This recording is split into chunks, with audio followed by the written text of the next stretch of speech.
Yeah. I love my HBCU. And boy, I love it, love it. I love it, love it. I love my HBCU. And man, I hope my team they won. Yeah. I hope my team they won.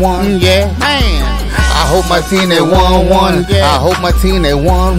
Yeah. I tune into the HBCU Sports Lab to see if my team won or lost. If they lost, I'm quiet as a mouse. But if they won, keep tab. I'ma do the dab, yeah.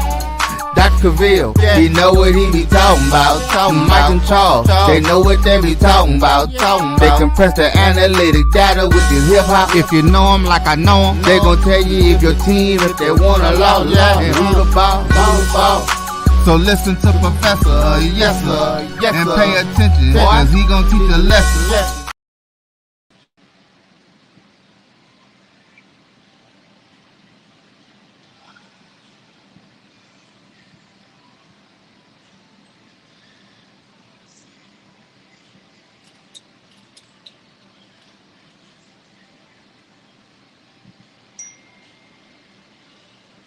Welcome to episode 512 of Dr. Cavil's Inside the HBCU Sports Lab. The radio show and podcast is covering the sporting HBCU diaspora.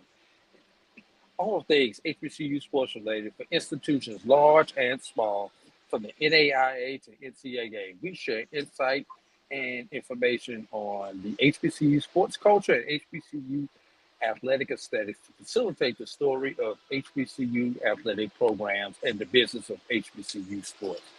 I am AD Drew, waiting on my partner, Brian Fulford, who is supposed to be joining me. I thought you were going to leave me solo, man. Yeah. No, I was just waiting for you to set up since you're the host. You're the host. I thought you was doing me like I do you on Sunday night sometime, man. Only fair play, you know. And point of clarification, can I clarify something? We're on 513 today, brother. We're 513. I know you did 512 yesterday. Today we're on 513. Oh, let me start that over. Welcome to episode 513 of Dr. Cavil's Inside the HBCU Sports Lab. Oh man, how's it going, brother? Oh man, it's good. I went to go see a movie this afternoon, and I left with about maybe a good 30, 40 minutes. I hadn't done that in a long time, but it was kind of, I'm not going to say what the movie was, but it kind of didn't do anything for me. So I just left. Did you see it on a regular screen? Did you see it on IMAX? Oh, yeah. Regular screen. Thank God I didn't pay for IMAX or 4X or anything like that. Just a regular screen. Just something to do in the afternoon.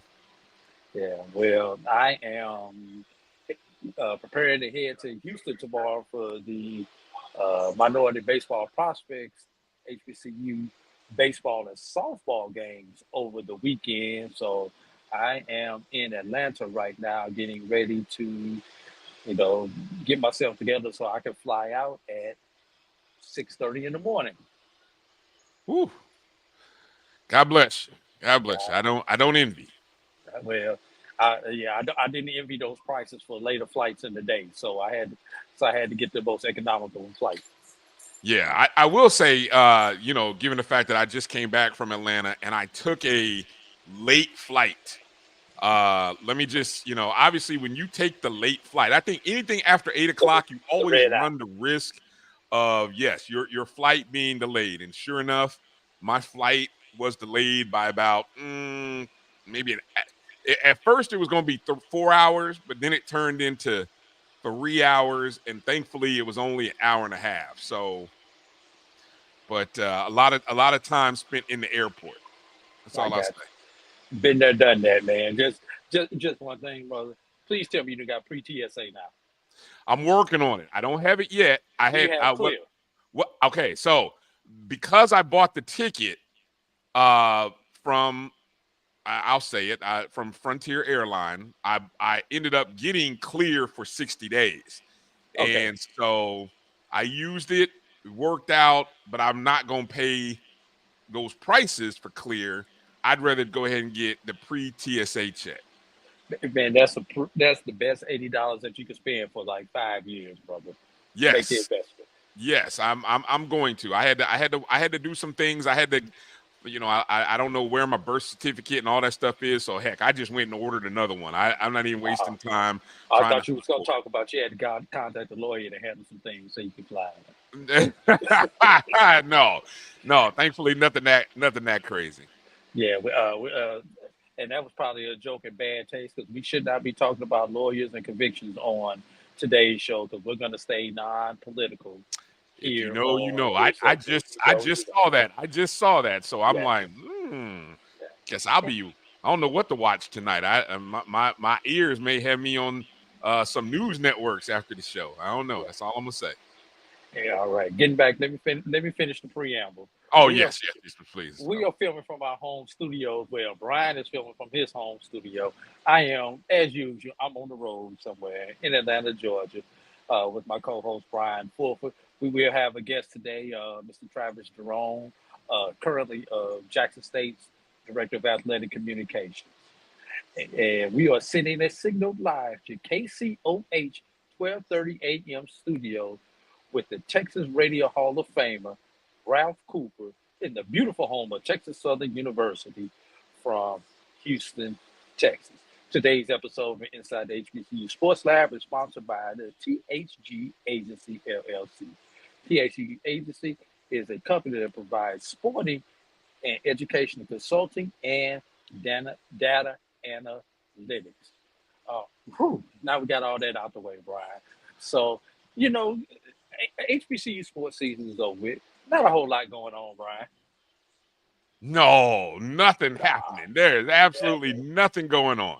man, I think this has been probably one of the biggest weeks as far as news, and it's not.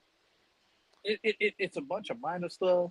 A lot of it, everything is off the field now because except for the Grambling, the only team that we still have competing. We still have some individuals competing in track and field.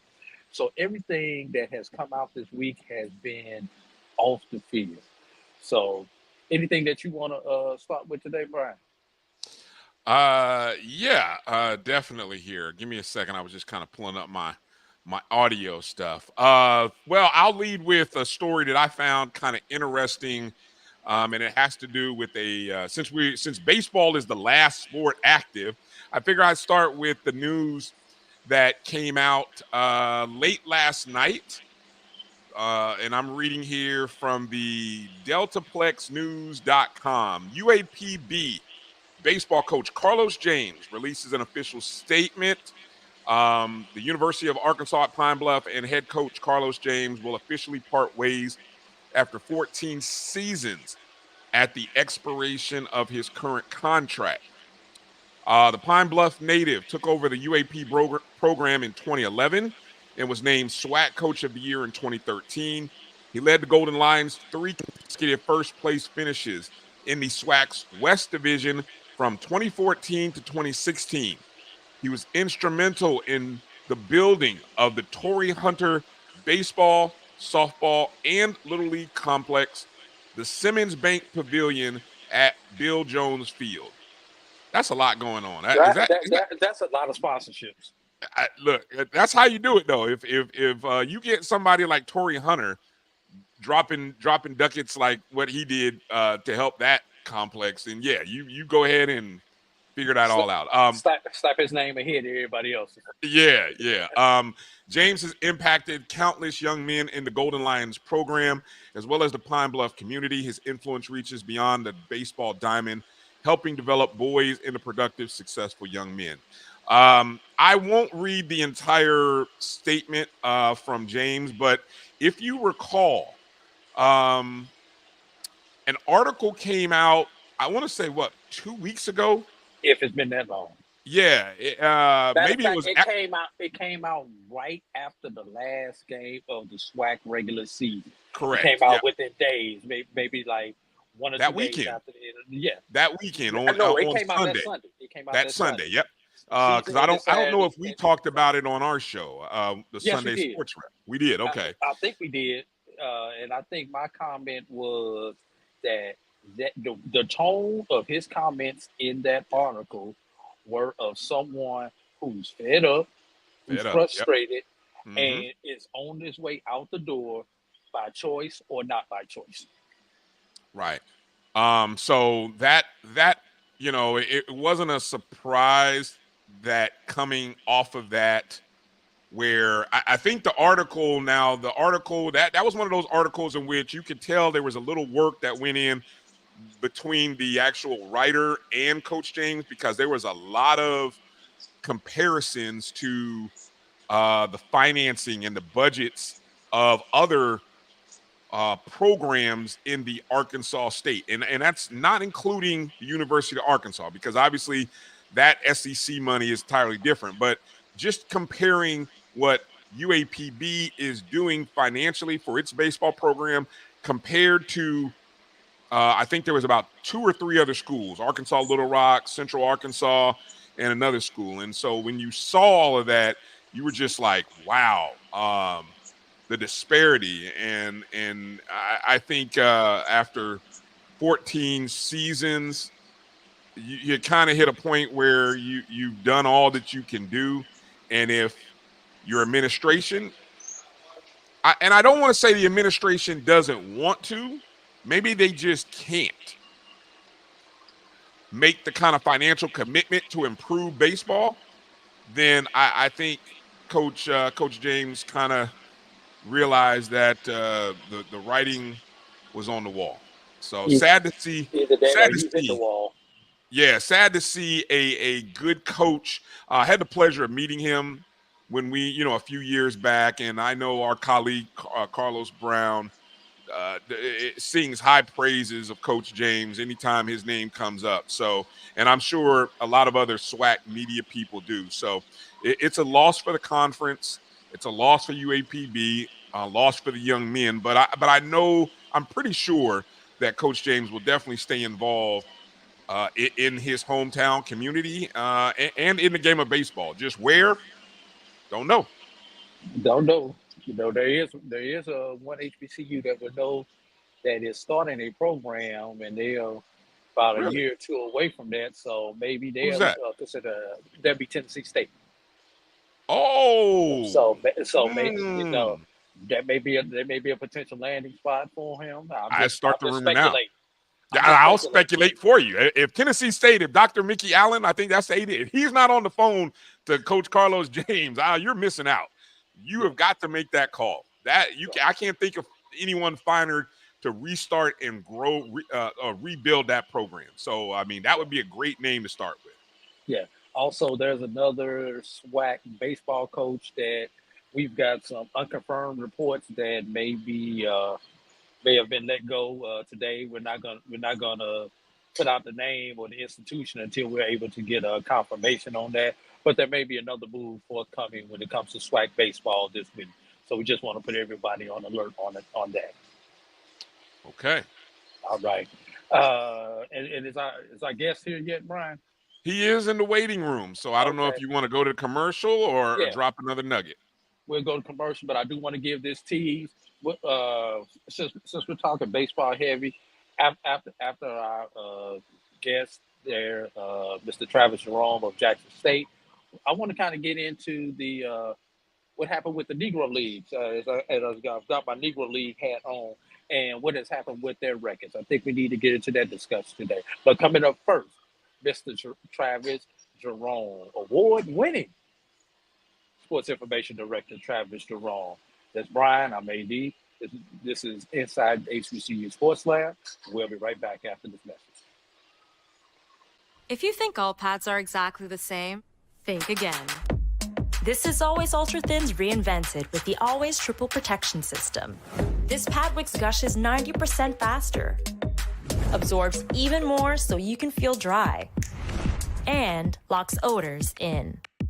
Rethink your pad for up to 100% leak-free and odor-free comfort with the totally reinvented Always Ultra Thins. This is always like never before. The Cavil Group is a Florida-based marketing and training consulting firm. We help businesses communicate to their target audience and engage them in conversation. We also help to expand their audiences, which will ultimately result in growth for those organizations. In addition to being a certified constant contact specialist, my colleagues and I are also certified in John Maxwell Leadership Principles. We use these proven principles to conduct workshops, training, and private coaching sessions for individuals and companies looking to take things to the next level. Contact us to schedule a free consultation. Issues today, don't delay, call Cavil. As technology continues to bring changes to the world of education, it's time we also reimagine teacher professional development. Gone are the days of one-size-fits-all learning that can only be accessed at a specific time and place. The Stride PD Center is an on-demand library of mobile-friendly courses that allow educators to learn anytime and anywhere. Our dynamic courses provide bite-sized learning and help educators advance their knowledge while also gaining professional development hours. The best professional development plans are those that include a level of flexibility and choice for educators. Whether you're a teacher, school, or district, visit us today to take charge of your learning.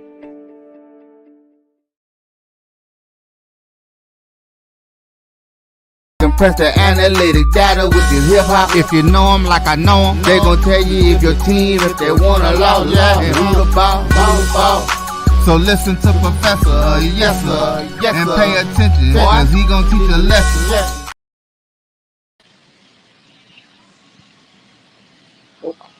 It would help if the host turned his camera back on. You know, Welcome you're back. struggling. Welcome back to Inside the HBC, Dr. Cavil's Inside the HBCU Sports Lab.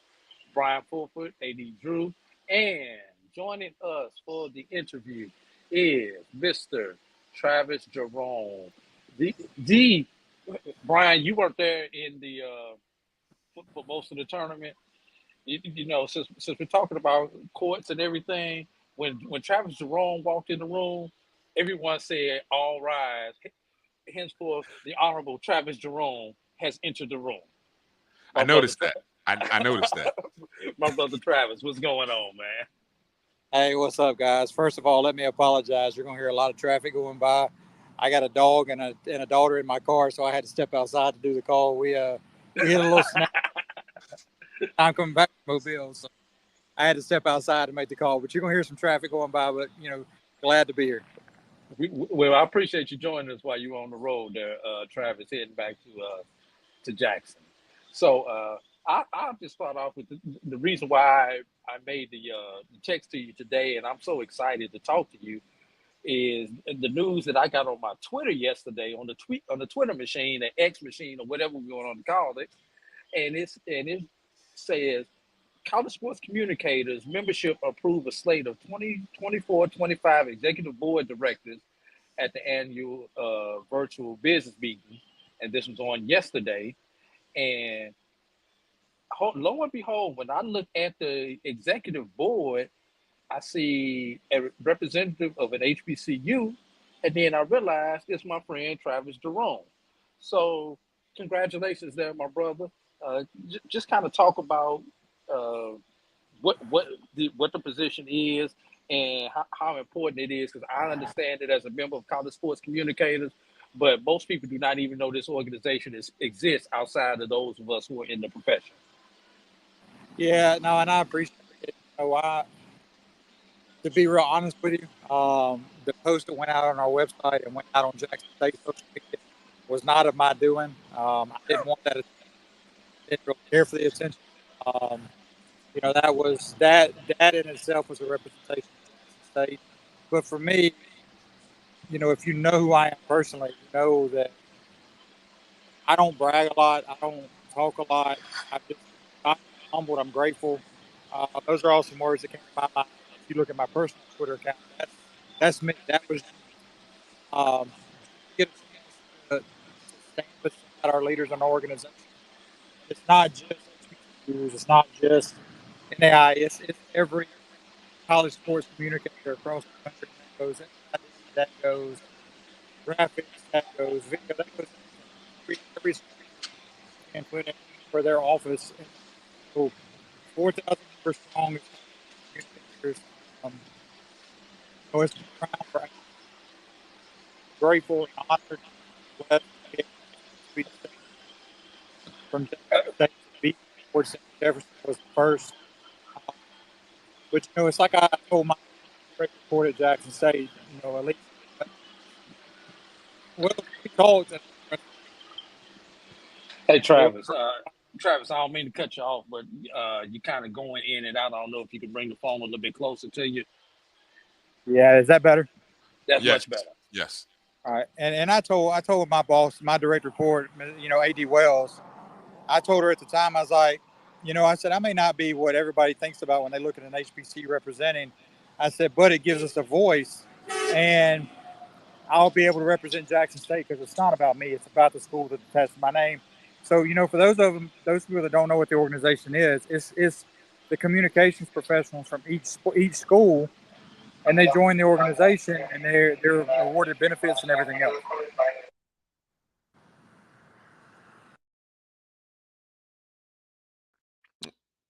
Do we have you? Okay.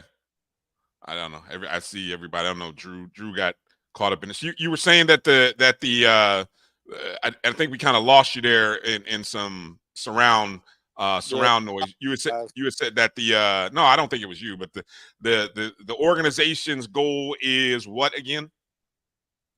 The mission of the organization and the goal of the organization is to serve the communications professionals, to advocate for the position, to help grow the profession. And we're at a crossroads where you have a lot of AI stuff, a lot of different things coming out that a lot of people are leaving the profession because of hours, because of time, because of the pay, and it's just something that we need to advocate for.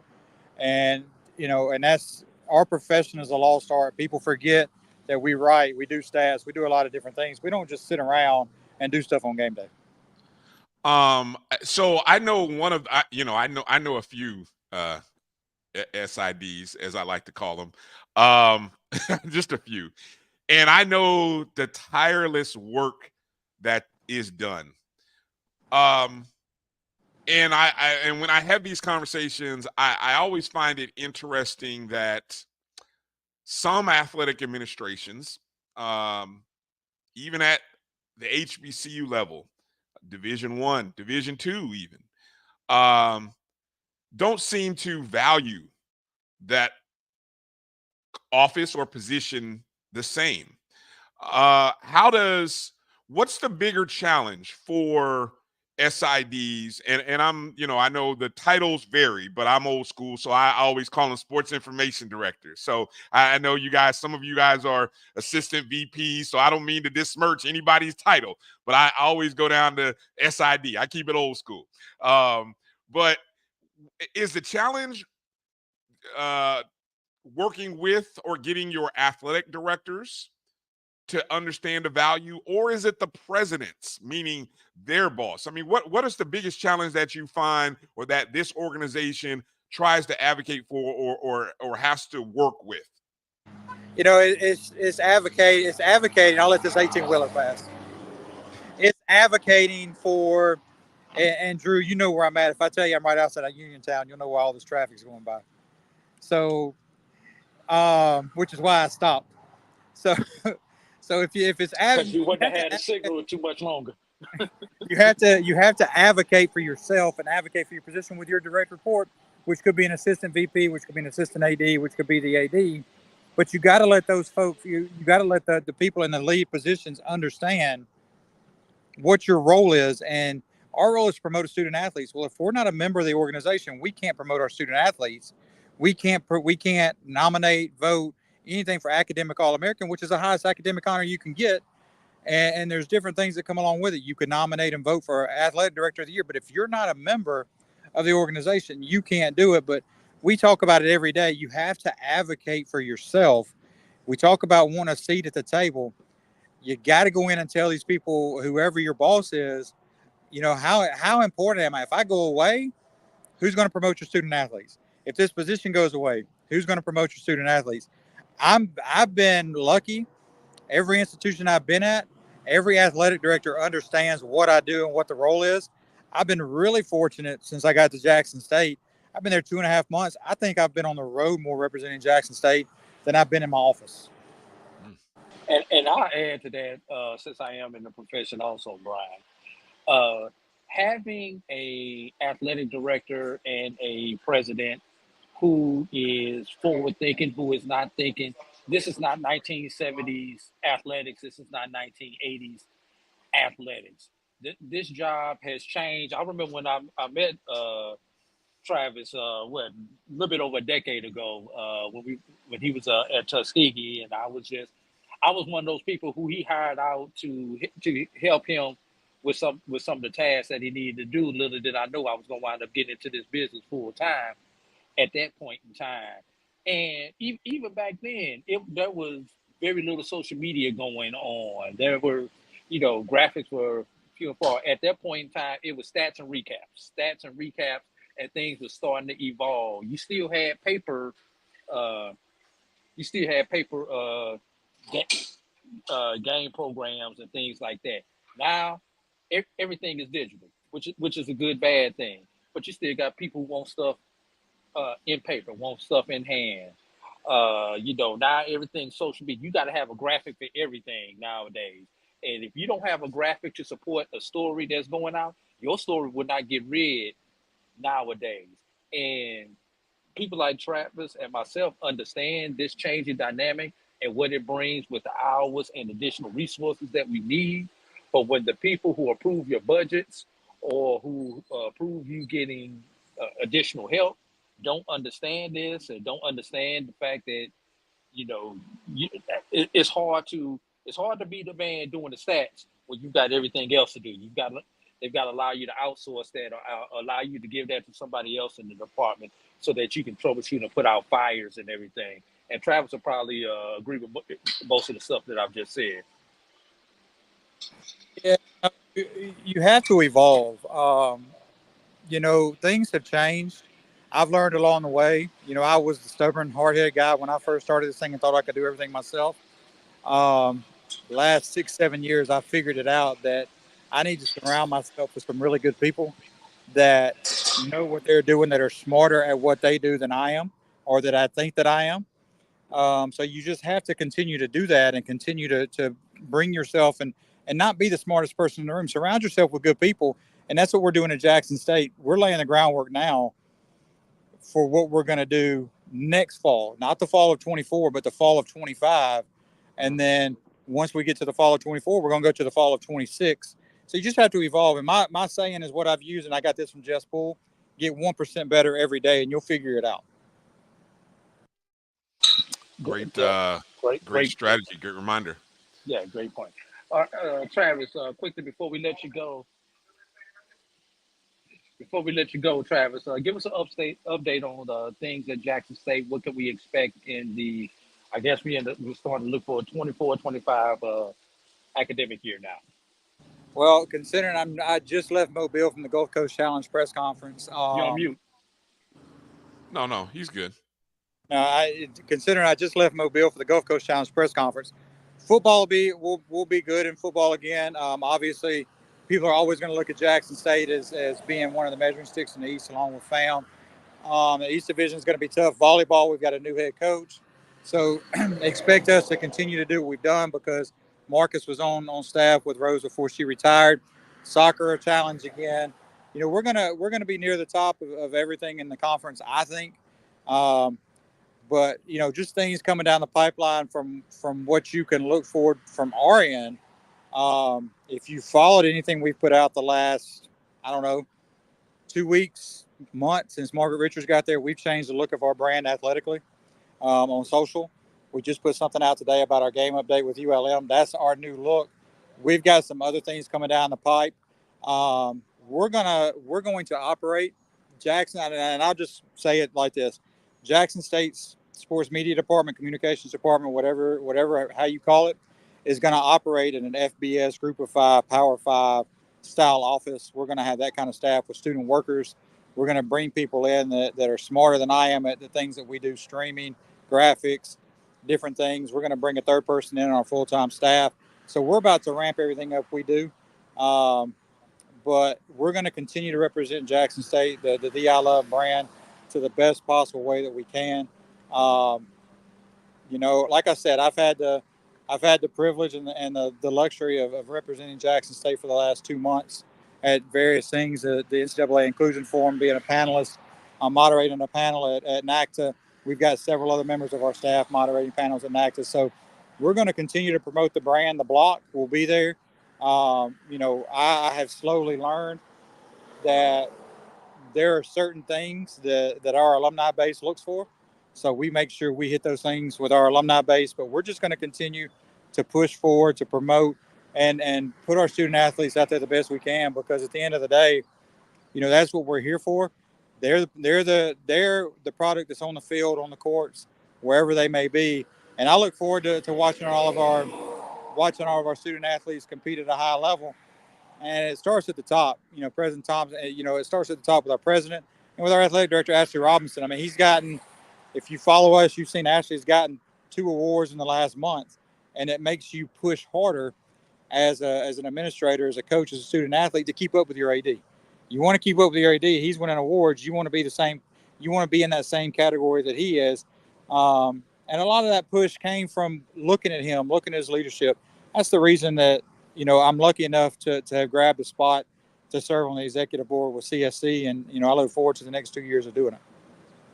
And when those jobs open up at Jackson State, Travis, you got my email, you got my number, and I got resume on file, ready to go. Look, let me just tell you, if you come to Jackson State, the first words you have to learn are the I love. If you don't know what the I love means, you're in the wrong building and the wrong product in the wrong place.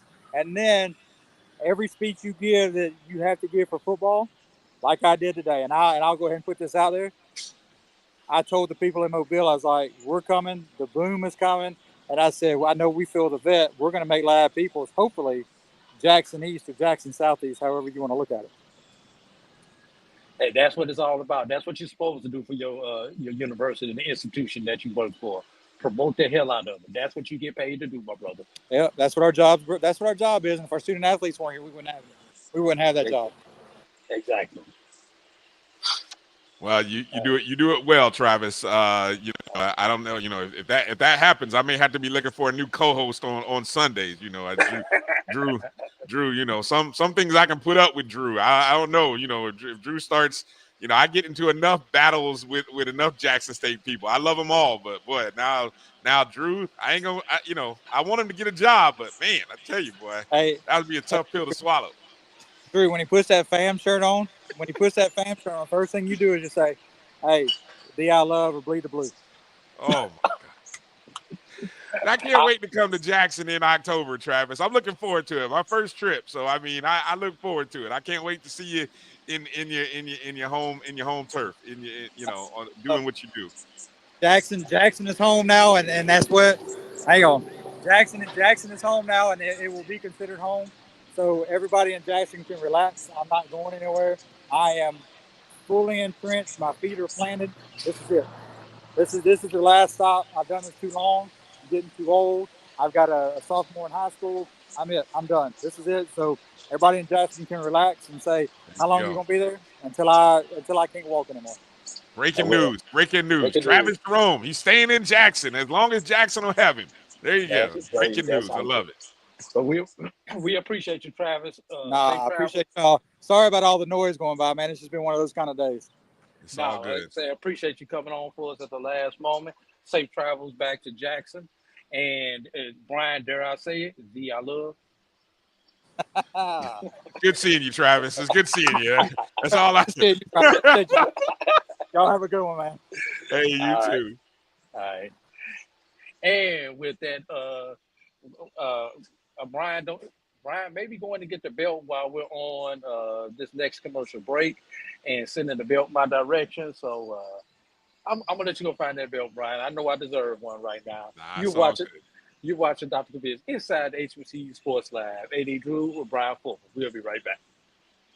Since 2002, Empowerment Resources, Inc., a nonprofit organization, has empowered more than 1,500 youth and adults in Duval and surrounding counties. Through its programs, Journey into Womanhood, Girls Mentoring, Life Skills for Teens, and Parenting Education Coaching.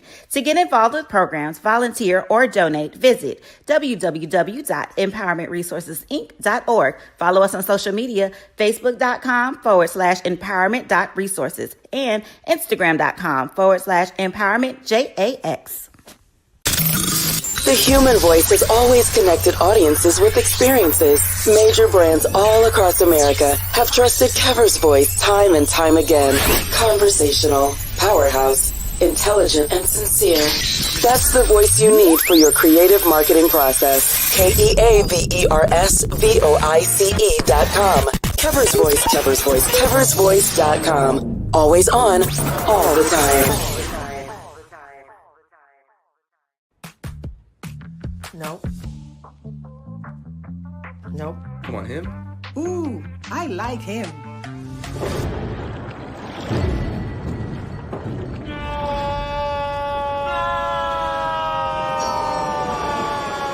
Quick, the quicker picker-upper. Bounty picks up messes quicker, and each sheet is 2 times more absorbent, so you can use less. He's an 8. He's a 9. Bounty, the quicker picker-upper. From novice to aficionado, find yourself here. High quality cigars plus personal customer service. Slow Burn is Waco's only mobile cigar lounge, featuring a meticulous, curated collection of premium cigars.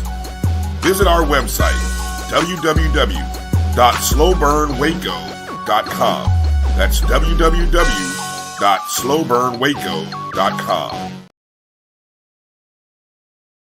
Compress the analytic data with your hip hop. If you know them like I know them, they gon' tell you if your team, if they want a law, and who the ball. So listen to Professor, yes sir, and pay attention, cause he gon' teach a lesson. Welcome back to Dr. Bill's Inside the HBCU Sports Lab. Hey, let's give a shout out to some of the lab listeners, Brian. I know we didn't get them at the beginning of the show, but let's get them at the halftime. Hill Wildcats checks in. HBCU Band Talk checks in with Hill Wildcats. Said that backwards. Chuck Hunt checking in from where, Brian? Monroe, Louisiana. Ricky Burton, we in the lab, baby. Karen Griffin. Greetings from SoCal. Silas Edward McMorris. Good evening, everyone. PVU in the lab. G Boom. Good evening, everyone. G Boom also says, I'll see you tomorrow, AD. I'm ready to bump into you, Mr. Hollis. John Richardson, A&M in the house. J Mac, good evening, HBCU faithful, and the hater, Doc Holliday. I love Doc. What's the matter, Jimmy? I love Doc. Doc's a good dude. Love Doc. Yeah. Every board. Let me count the ways. Carol Kellum, I am late, but I am in the lab. Jeff Roberts, Aggie Pride, Christopher Dukes checks in. Israel Carey says a shout out to Mr. Travis Jerome. Israel Carey once again said, thanks for representing D.I. Love, Travis. I don't know if you're still listening to us. Just going on and on. Israel Carey laughed at me when I did the D.I. Love thing, which I get with it. I get with any of them. I mean, you got to do what you got to do to keep a job. I get it. Always got to do what you got to do, man, to survive in this world of college athletics. But Brian, we've got the HBCU All-Star game coming up. Baseball, softball, sponsored by Minority Baseball Prospects, but on the major league level, Brian, and I'm quoting from the New York Times, Major League Baseball announced this yesterday that the results of an integrated statistical database covering records from Negro leagues that operated from 1920 to 1948 will be integrated into Major League Baseball records. The formal acceptance of the data comes after 3.5 years after MLB recognized the Negro Leagues as a major league in December 2020. People will be, I don't know if upset is a word, but they may be uncomfortable with some Negro League stars now on the leaderboards for career and season statistics, said Larry Lester, an author and longtime Negro League researcher who served on the committee. Diehards may not accept the stats, but that's okay. I welcome the conversation at the bar, at the barbershop, or in the pool hall. That's why we do what we do. And Brian, You notice what name has appeared on the top of most of these lists since yesterday? Would that be the legendary catcher and power hitter himself, Josh Gibson? That would be 100% correct. Bing, ding, ding, ding. Yeah, he's now the career. He now supplants Ty Cobb as the career batting average leader, and there were a couple of other ones. Single season batting average is now owned by Josh at 466 batting average for a single season. Career OPS belongs to Josh, supplanting Babe Ruth, 1.177. Babe Ruth came in at 1.164. So those were a couple of them that I noticed that the legendary Josh Gibson just kick some people off to the curb, as they say. Your comments on this, Brian? What I found interesting about the whole inclusion, because remember, the only reason, very much like our HBCUs, the reason the Negro Leagues existed was because of segregation, because people who look like you and me were not allowed to compete against other professional players, or in the case of our HBCUs, get an education at institutions with folks that didn't look like us. So baseball is a game of numbers, and the history of baseball is so wrapped up in the stats. I mean, I grew up as a kid who watched, studied. You cut in and out, Brian. So I was saying that my background and my love of baseball came with that back hard. And so one of the things that I think You're still cutting in and out. okay, well, I I don't know. Whatever There you audience go. I'm having here, what I was saying is that guys like Babe Ruth played in the American League. Well, guess what league he didn't play again until maybe the World Series? The Nationally. So same thing on the National League. I mean, two leagues that were I don't know when did the cross Like division. 93, 94, it was somewhere up in there.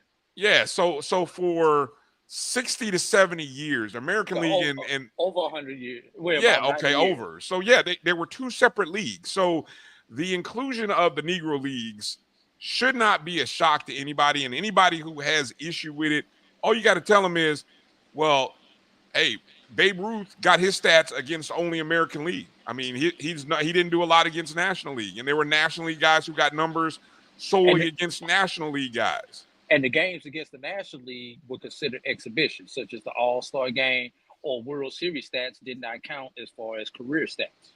Okay, you didn't know that. So this is I think this is a powerful move and a powerful step by Major League Baseball to include a league that was formed out of segregation that many of these guys would have, had we not lived in a world like what existed in the 1920s, would have played against the Babe Ruths and the Ty Cobbs and those kind of guys, Yeah.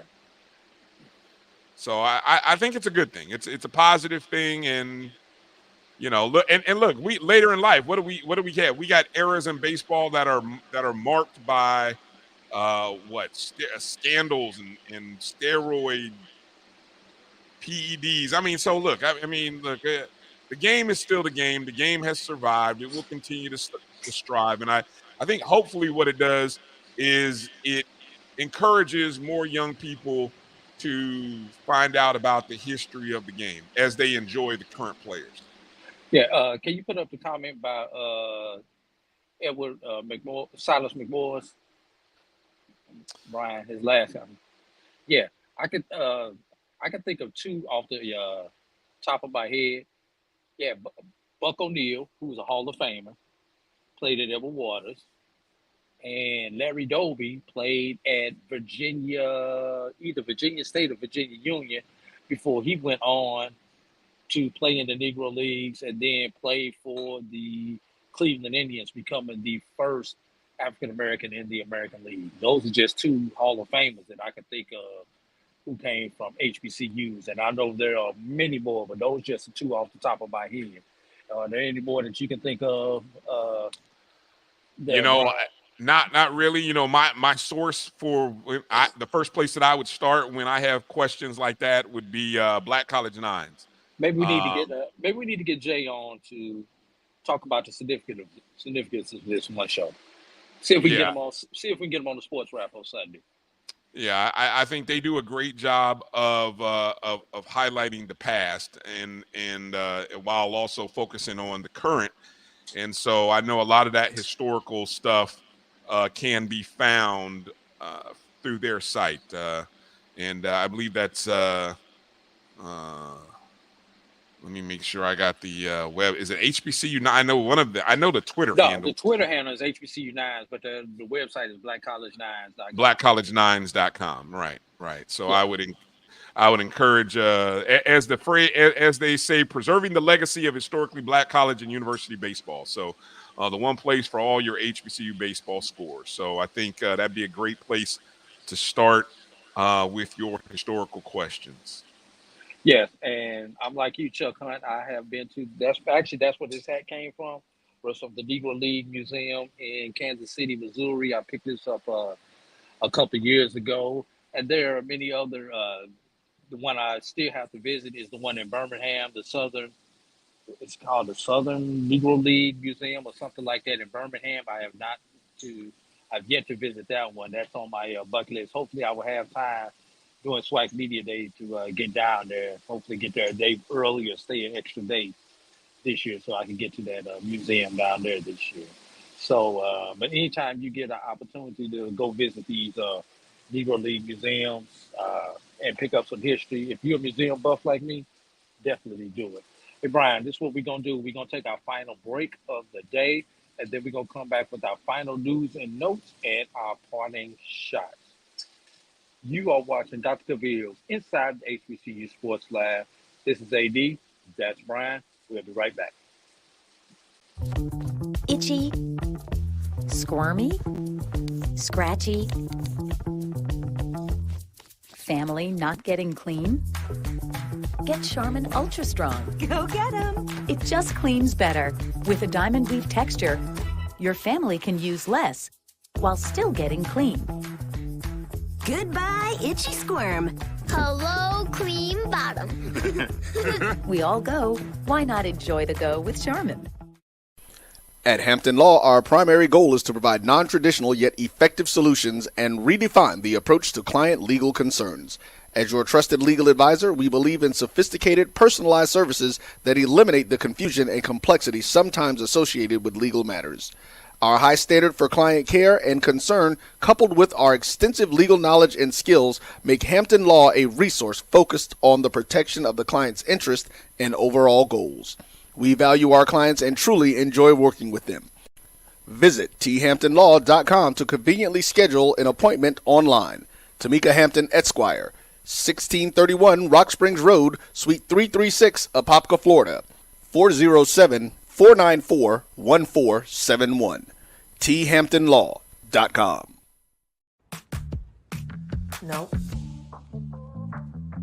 Nope. Come on, him? Ooh, I like him.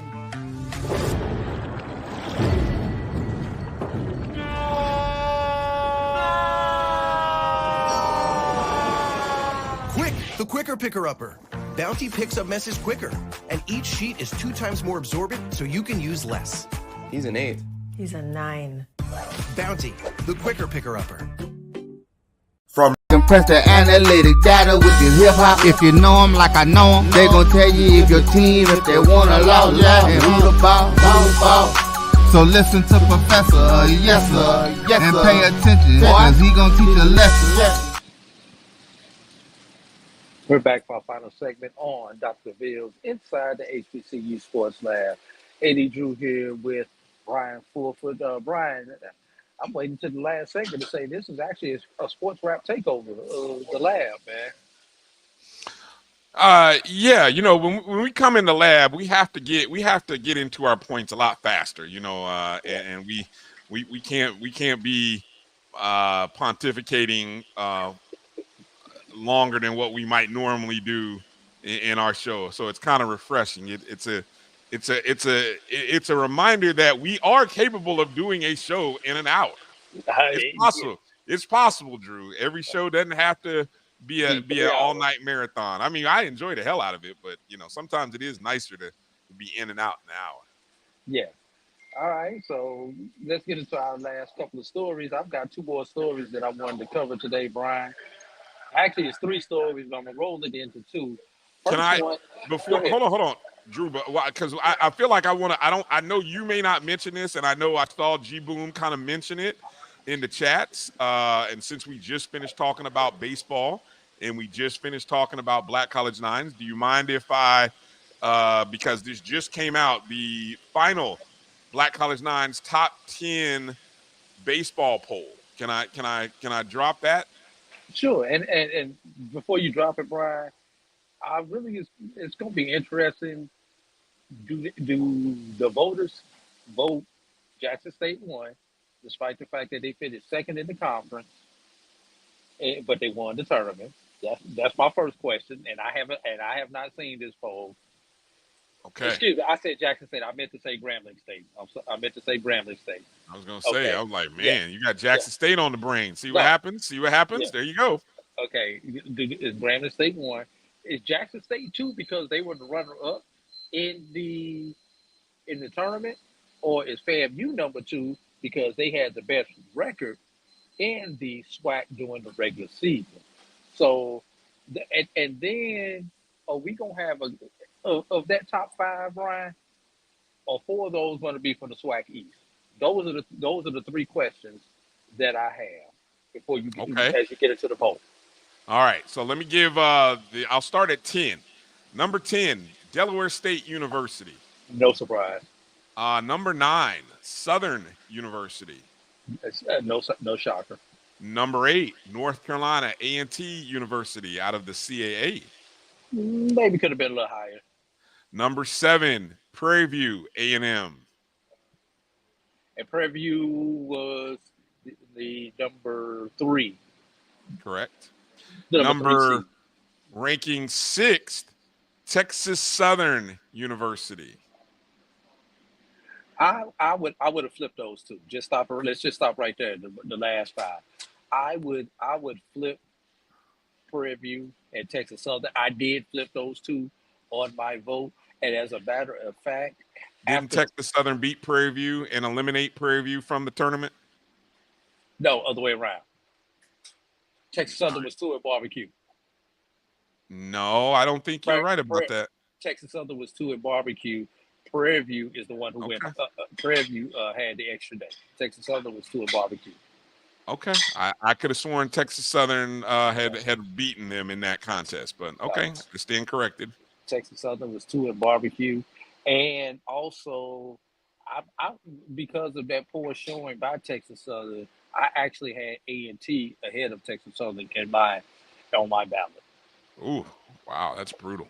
Well, okay, you got to consider the schedule that A&T plays and they're both in conference and out of conference. That I gave them that based on strength of schedule. Let's move on.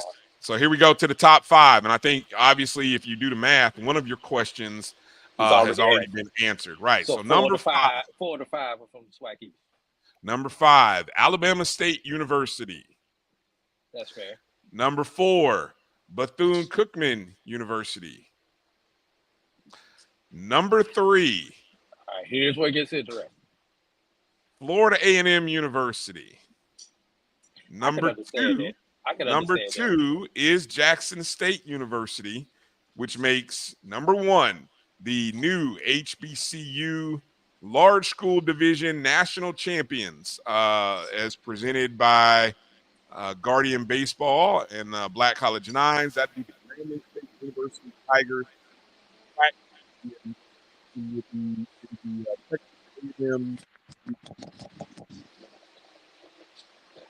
And when you think about that, Brian, that's basically your top four are the results of the of how the SWAC tournament played out. Exactly. You I know, think that's exactly how my votes went. My top five look just like that. right? You took your champion, you took your runner up. You had your you had the two people who lost in the semifinals between FAMU and Bethune.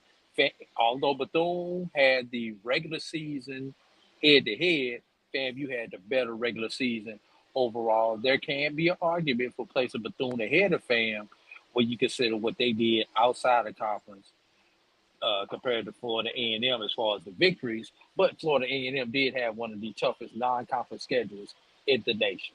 So you can make an argument either way if you like the school on the beach or if you like the school in the Big Bend.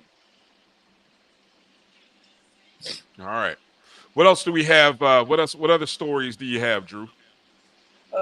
Gymnastics. Brown girls do gymnastics, and Wilberforce University unite to launch the third HBCU gymnastics program, and this comes from the GCAC office. Brown girls do gymnastics, and Wilberforce proudly announced a historic partnership. This collaboration, in conjunction with HBCU Gymnastics and its alliance, signifies a pivotal moment for both organizations, aiming to expand athletic opportunities and foster diversity within collegiate gymnastics. The new team will commence competition in January 2026, joining the pioneering innovatives of Fisk University and Talladega College with the collegiate gymnastics landscape. So in 2026, which they've got a year and a half to recruit their players and get this one kicked off. Yeah, once again, that came from GCAC.com, GCAC conference, GCACconf.com. Your comments, Brian.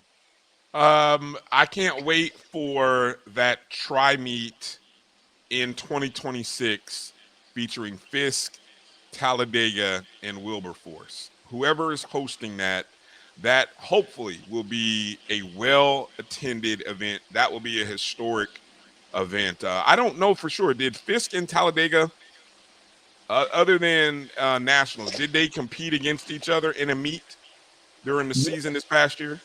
No, they did not. And about 2 weeks ago, there was let's see, Bo Carter and I forget who was hosting the lab on that particular day, but they had the Fisk coach on during the interview, and I shot Mo a question about that.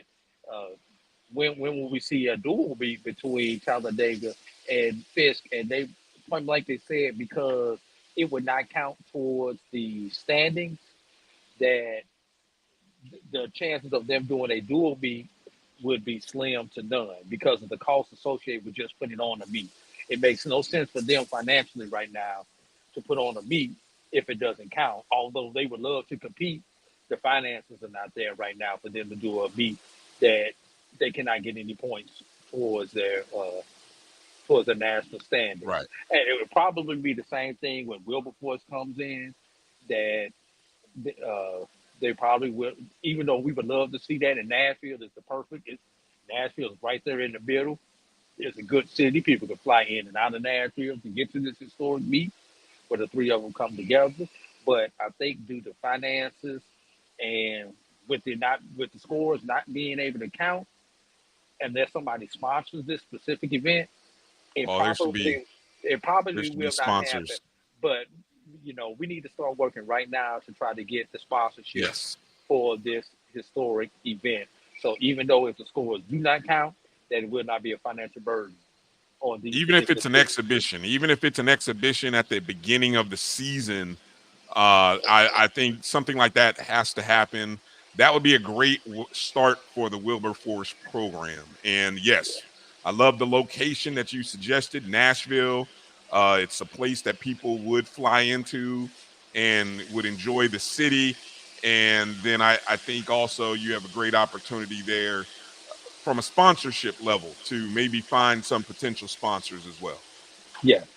Definitely. Last story I wanted to get into, and I'm going to combine these two together to make one story, Brian.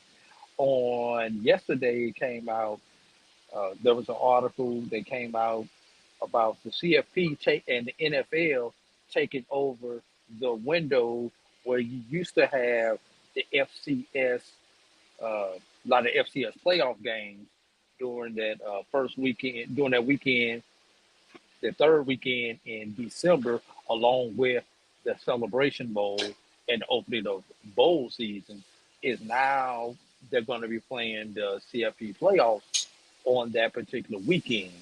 And then I want to couple that with the announcement that we got today about the FCS kickoff in Montgomery, Alabama, is now scheduled for August 24th at 6 p.m. Central Time, 7 p.m. Eastern Time, and that is going to feature, I believe that's Southeast Missouri, and I'm not sure who the second team is on this graphic. They just put the logos here on the graphic.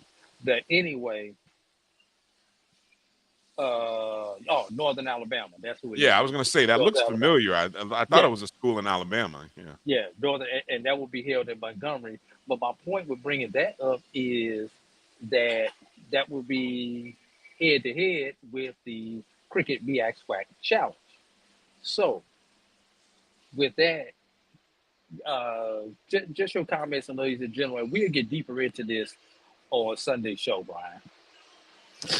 Well, let me start at the beginning of the season. I think the FCS kickoff, which will be on ESPN, compared to Florida A&M and Norfolk State, which will be on ABC slash ESPN streaming. I would be shocked if the FCS kickoff game outdrew the Florida A&M Norfolk State game. I'd be shocked. So I'll just leave that there. What is more interesting to me is that window in December, and the date, the third, just in case you're not aware of calendars, December 21st is the first weekend. Actually, December 20th is a Friday, December 21st is a Saturday. That's the planned first weekend of the new college football playoffs. And again, that traditionally is the FCS playoffs that they have their, what is it? They have their semifinals that day. Right, You and then they also, take off until after Christmas. right, and you also have historically you have the Celebration Bowl, 2 weeks after the conclusion of the SWAC championship game. Correct.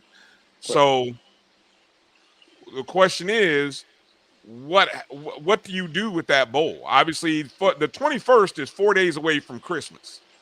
So that's also, I think, even before the announcement of the CFP playoff, I found that date to be kind of interesting because it bumps right up against Christmas.